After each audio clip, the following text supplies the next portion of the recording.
Hello everyone and welcome back to part 3 of my series, Witchy Wednesdays. Today we are going to continue talking about the tools that we use in our practice. First up is going to be the cauldron.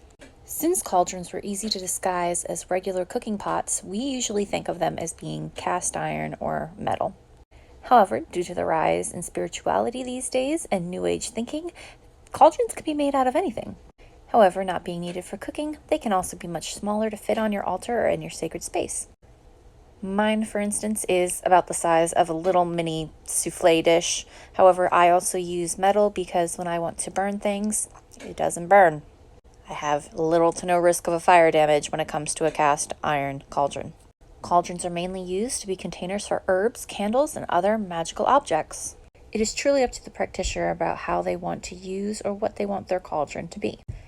If you are someone who can't put out a typical cauldron because you're still in the quote-unquote broom closet, don't feel bad. It is not totally essential. You can work around it, I promise. Any type of vessel that is fireproof, that you can burn things in, or if you don't plan to burn anything, that will hold things and is pretty to you, use it. Work with what you got. The next item we're going to cover is the chalice. It is a ceremonial drinking vessel. If you share offerings with your deities, you can use this to drink from. Always clean it afterwards, of course. However, if you don't, that is fine as well. They are usually made, as you can see, from precious metals, rarely glass. As an elegant piece, the chalice will typically be decorated with a lot of intricate designs. It can even include jewels and gemstones. Does it have to be? No. If you can't afford one like this, don't worry about it. Use a regular wine glass. That is what I use sometimes if I have multiple offerings. I will also admit, I do not have goblets and chalices for every single deity that I worship yet. It's quite a lot. So I use wine glasses. Don't be ashamed. However, this is an example of one I have for the goddess Sekhmet. As you can see, it is intricate, it is beautiful, it is made of metal. You can even see the gemstones in there, red, which she is associated with. The last item that we are going to cover today is charcoal.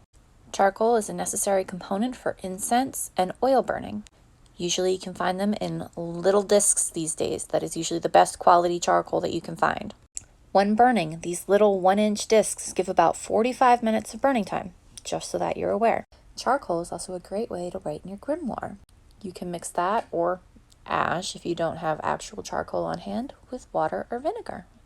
If you have the money and wish to write in charcoal, art supplies, great. Use the charcoal that they offer in the stores like Michael's. Just cleanse it to get that capitalism out of it. Well, that's all we have time for today. Thank you for joining me. If you have any questions, let me know down in the comments, and I hope to see you in part 4.